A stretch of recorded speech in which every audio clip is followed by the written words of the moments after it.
Vamos con Contraviento y Marea. tu compañía.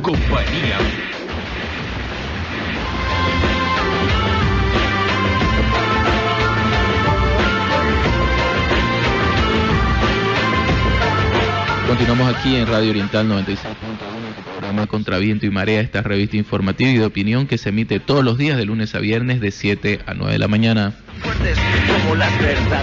Norberto Bobbio, ese gran pensador que nos abandonó el año 2004, sostuvo con acierto que son dos los fundamentos del poder. Él hablaba del consenso y la fuerza. Efectivamente, no se explica que un régimen se mantenga durante largo tiempo recurriendo solo a la fuerza, incluso la violencia.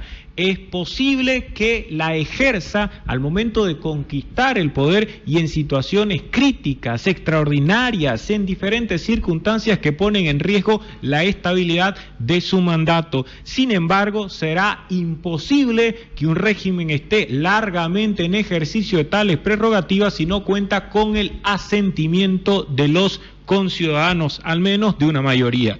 Por supuesto, esto no implica que ese equilibrio se pierda en ocasiones, denotando la predilección que sienten algunas personas no por el consenso, sino por la fuerza. Aquel uso irregular de la fuerza, concretamente, que permite hablar del fenómeno de la violencia, algo que por desgracia no ha dejado de tener vigencia en las distintas épocas que conforman la historia de Bolivia.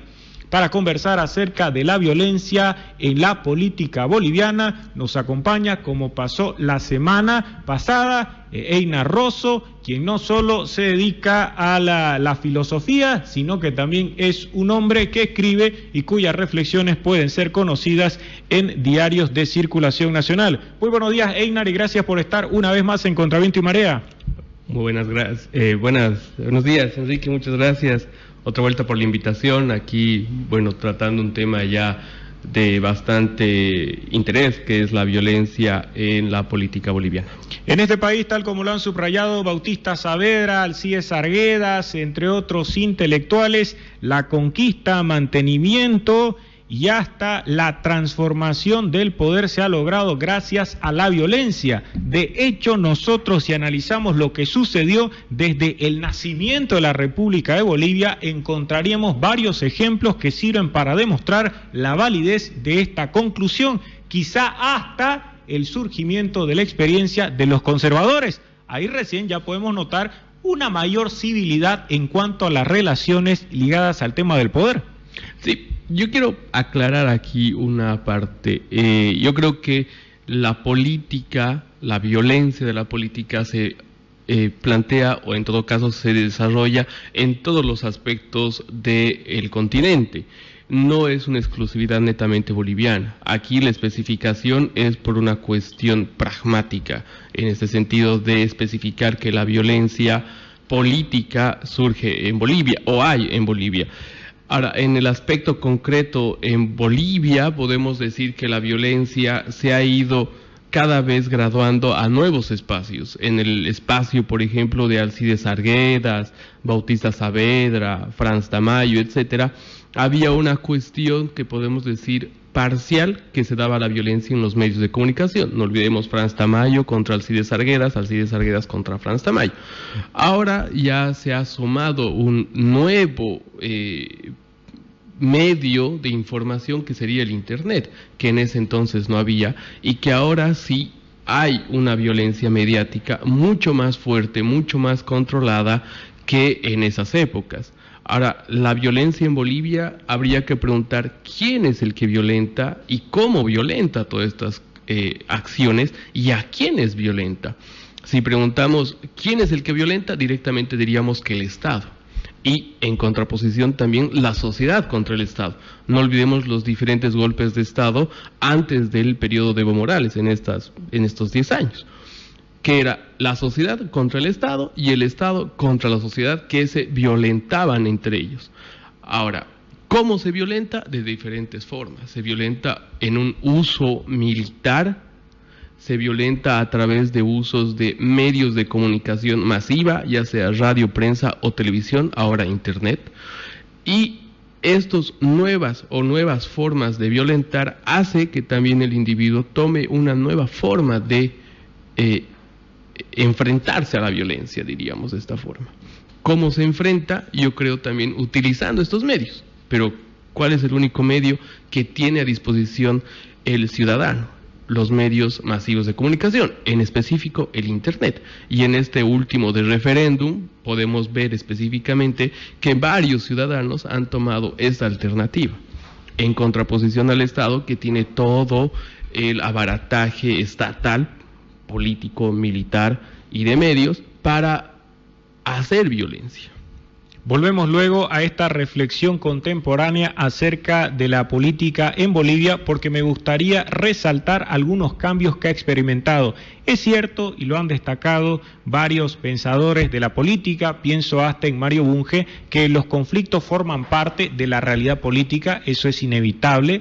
Sin embargo, existe también la necesidad de formular cuestionamientos cuando hay un uso ilegítimo de la fuerza, en este caso concretamente la violencia. Pero esa violencia no ha sido siempre respaldada en términos ideológicos. Sucede que, por ejemplo, hasta la primera mitad del siglo XX aproximadamente, en el caso boliviano, que hoy nos concierne, porque lo contrario no terminaríamos el programa si hablamos de la violencia mundial, se relacionaba ese uso irregular de la fuerza con golpes, como mencionaba Einar, y concretamente con ese deplorable mal que se conoce como caudillismo, porque en el caudillismo militar, al margen de algunas ideas dispersas, no se contaba con un sustento de carácter doctrinario, no se estaba alentando la aplicación de medidas violentas con el propósito de que triunfe un proyecto ideológico, sino simplemente para que alguien, un sujeto en concreto, que normalmente era militar, conquistara, conservara el poder y liquidara a cualquier individuo que estuviera en contra de sus pretensiones políticas.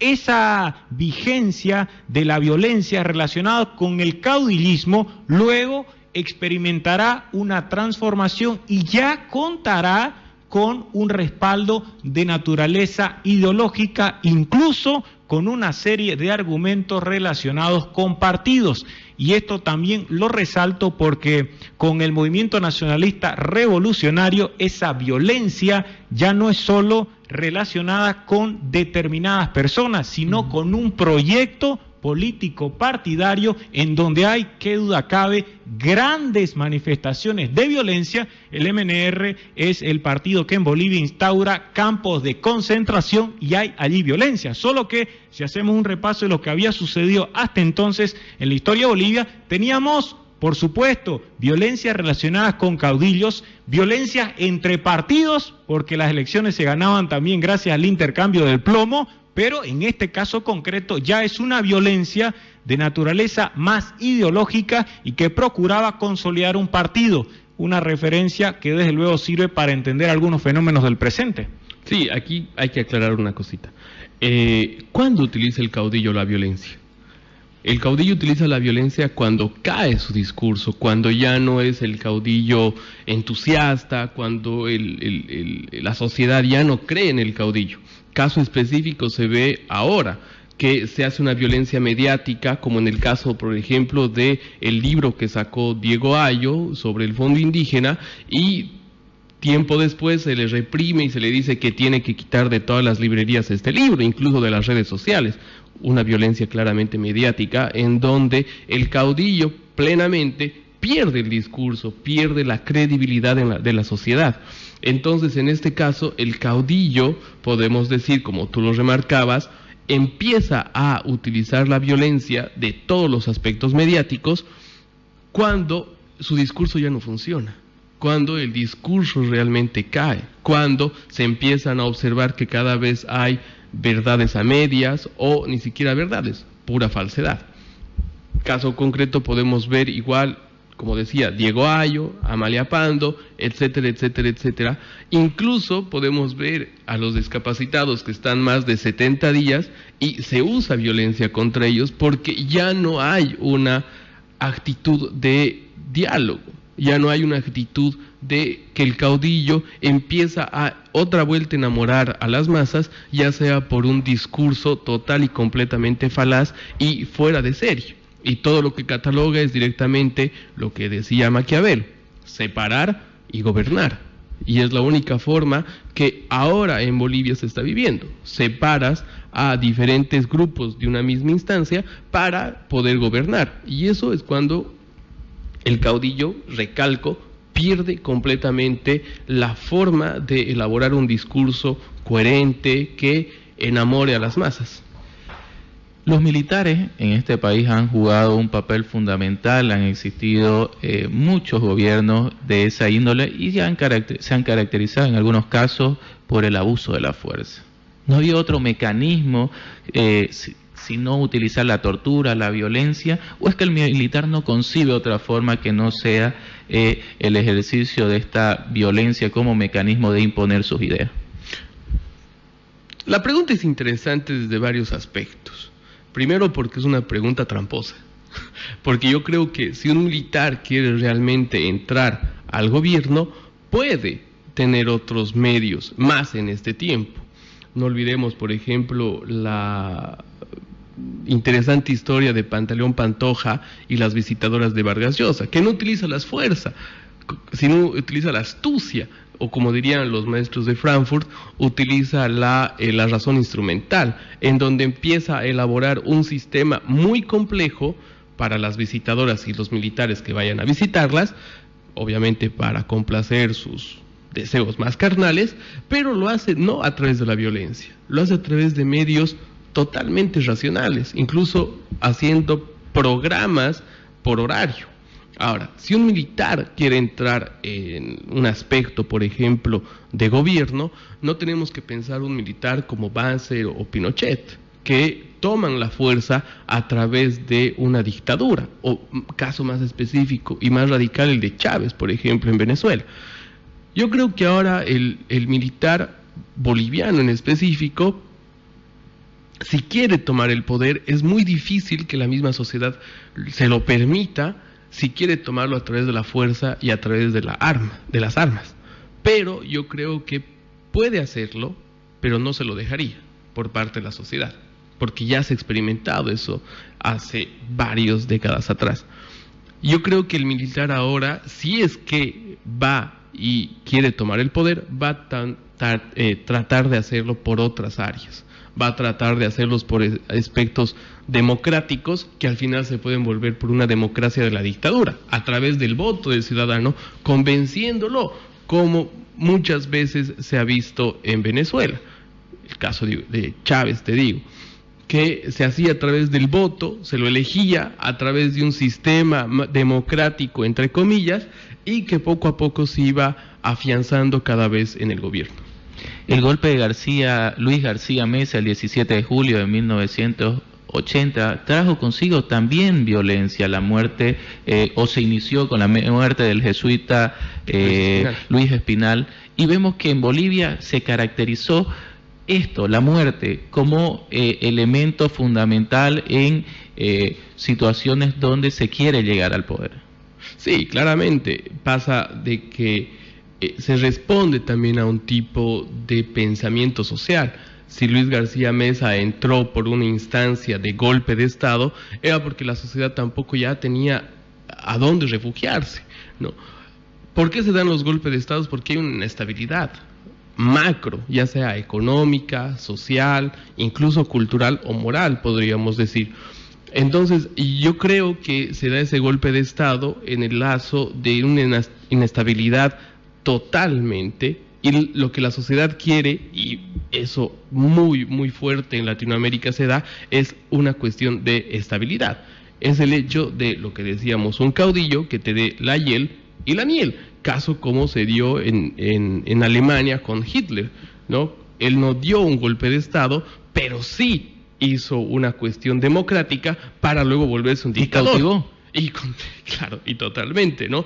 Y la sociedad lo que buscaba era una cuestión de estabilidad incluso, si podemos decir, espiritual, porque lo que la sociedad, y en este caso creo que todas las sociedades lo que quieren es una mano dura de un padre, y por eso también acepta la cuestión de una dictadura en el cuestión de un voto democrático. Entonces ahí va lo complicado, y va lo complicado en el sentido de un aspecto boliviano, en donde los aspectos netamente conservadores de esta sociedad, que recalcan y recontracalcan en este sentido de buscar a un caudillo, de buscar a una persona totalmente dictatorial desde el aspecto democrático. Y en esa evolución del ser humano, este papá que te tenía que ejercer mano dura, ¿no tendría que ya propiciar un pensamiento reflexivo de este ciudadano para que actúe de otra manera ante estas necesidades e inestabilidad? Complicado, ¿no? Porque si en este sentido decimos que el hijo que ha recibido la paliza, digamos así, por decirlo socialmente, ha recibido la paliza, obviamente no tiene otro medio de ejercer cuando él va a ser padre. Si él sería una persona relativamente crítica y autocrítica de todo lo que ha pasado, sí podríamos decir que va a buscar otros mecanismos de solución. Es decir, no va a utilizar la fuerza, no va a utilizar medios de coerción, etcétera, etcétera, sino va a buscar otra forma de hacer un diálogo interno y externo con la sociedad. Pero si no tienes otro mecanismo, otra herramienta que la que ha hecho tu sucesor, es decir, tu padre, al educarte a ti, entonces tú tampoco vas a tener otra forma de educar a tus ciudadanos cuando estás en el poder. Se genera así, en consecuencia, una cultura favorable a la violencia que no encuentra otros medios capaces de servir para resolver problemas de naturaleza común.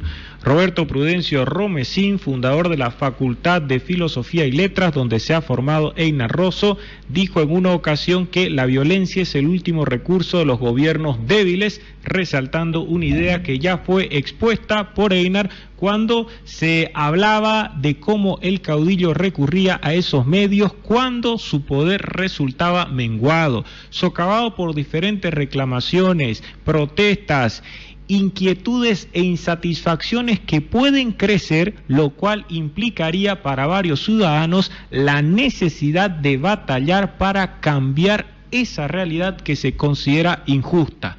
Con el propósito de lograr dicha transformación social, entonces, también se habla del poder y de la violencia, y ya no ejercida por quienes desean conservar el poder, sino por aquellas personas que buscan un cambio en cuanto a la dirección del Estado, ya que es también importante en estas precisiones hablar de quienes han empleado la violencia, pero como medio a fin de lograr derrocamientos, porque incluso en esta noble reflexión acerca de la violencia política se podrían mostrar ejemplos en los cuales se ha empleado la fuerza para liquidar presidentes, tiranos, autócratas, y convengamos en que en ese sentido hasta podría encontrarse elogiable la acción desencadenada, verbigracia, por quienes terminaron con la vida de Rafael Leónidas Trujillo, por citar uno de los casos más importantes en la historia política de Latinoamérica. Esa violencia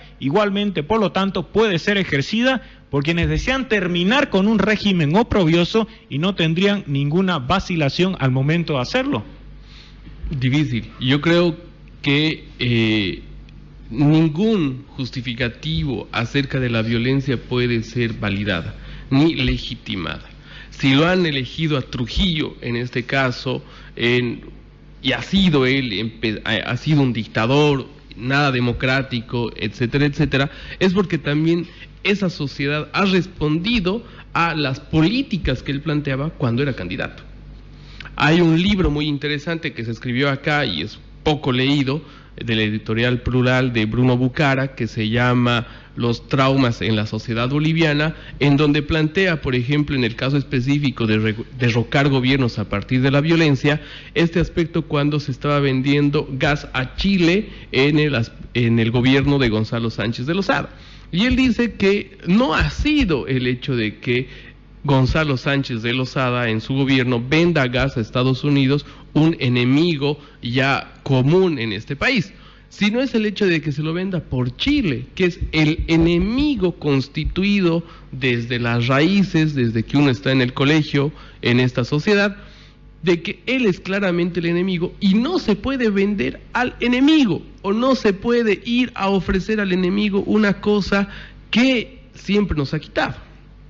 Ahí me llama mucho, por ejemplo, la atención, y digo esto porque cuando Bolivia perdió frente a Chile en la Copa América, hubo un grupo de ciudadanos, podemos decirlo así, que en el Facebook de la Cinemateca, que es una instancia muy importante en La Paz que resguarda películas a nivel latinoamericano, estaba haciendo un ciclo de cine sobre Chile, y ahí los ciudadanos decían que iban a romper los vidrios de la Cinemateca porque Bolivia había perdido contra Chile, y era una indignidad social, nacional, el hecho de que la Cinemateca ponga y proyecte películas chilenas justo después del partido. Entonces, estas cosas que tocan las cuerdas profundas de la sociedad boliviana hace de que se generen hechos violentos. ¿Y eso es por qué? Por una cuestión de seguir recalcando en la educación que tu enemigo es tal cual y el que está más allá, el que está más acá, o el que está por otros lados fuera de nuestras fronteras. Como decía Humberto Eco, por ejemplo, en su libro La creación del enemigo, cada ciudadano, cada sociedad tiene que inventar sus enemigos porque necesita así saber cuál es su identidad. Y los bolivianos, como sabemos muy bien, no podemos tener una identidad segura, si queremos decirlo así, si no tenemos un contacto con nuestro enemigo. Entonces, en este aspecto, a mí me parece que la sociedad boliviana va y ve a su enemigo como una confrontación. Por tanto, siempre se va a legitimar y justificar que lo está haciendo por el bien común, cuando no es así, cuando pasa todo lo contrario, y la sociedad lo que hace es más bien mostrar que sus cuerdas más profundas de sus sentimientos han sido tocadas. Si bien Pierre Bourdieu ha reflexionado acerca de los movimientos sociales, subrayando que jamás pretenderían la conquista del poder, pues su función y propósito serían distintos, en los tiempos plurinacionales se da la particularidad de que esa violencia, el uso irregular de la fuerza, se entiende que no es admitido por ley, ha sido empleada, pero no ya con el propósito de lograr que el gobierno satisfaga de modo inmediato las diferentes necesidades, sino, por el contrario, para reforzar el acatamiento de las determinaciones que son adoptadas por los gobernantes. En otras palabras, si antes del movimiento al socialismo en su versión presidencial se recurría a grupos de presión, a sectores de la sociedad, para exigir que los gobernantes resolvieran sus problemas o amenazarlos con un cambio de todos estos privilegios palaciegos,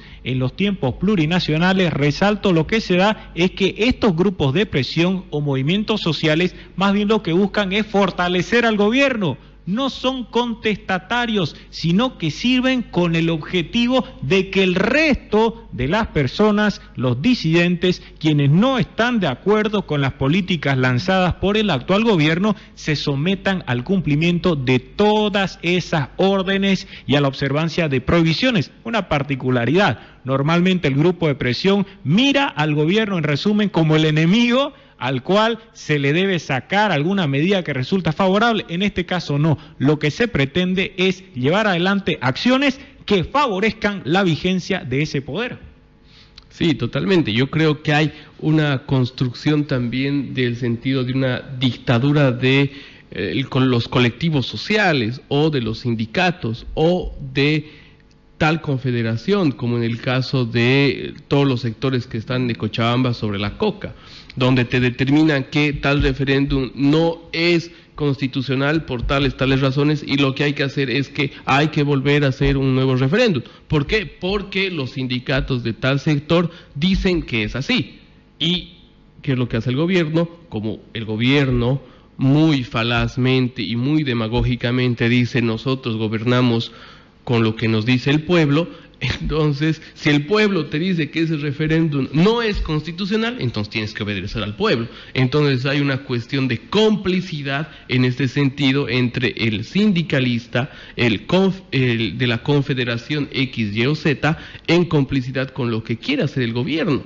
Ahora, obviamente no son todos los grupos, pero desgraciadamente son la gran mayoría. Y eso es lo preocupante en este país, que hay una dictadura de los sindicatos que legitima el mismo Estado. ¿Pero por qué? Porque esos sindicatos son parte del gobierno. Entonces lo que hay es una cuestión de que el gobierno dicta a tal sindicato hacer tal manifestación de protesta y ellos, porque están alineados al grupo político del gobierno, en este caso específico del MAS, tienen que hacer ese reclamo y lo que se produce es un aspecto de círculo vicioso.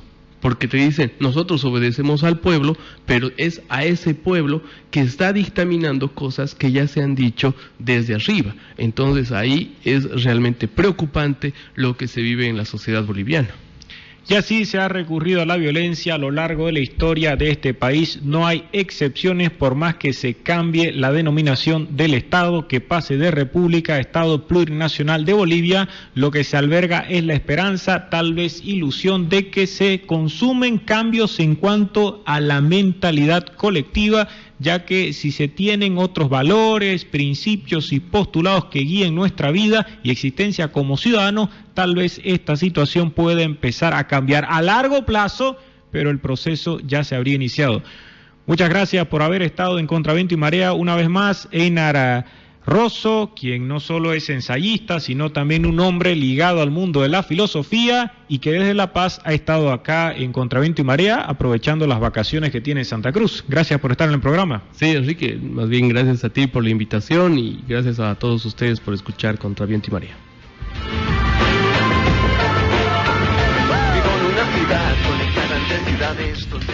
Luego de haber conversado sobre la violencia en la política de Bolivia, haciendo un breve repaso a las distintas épocas y concentrándonos al final en lo que ocurre en tiempos plurinacionales, nos despedimos hasta el día de mañana.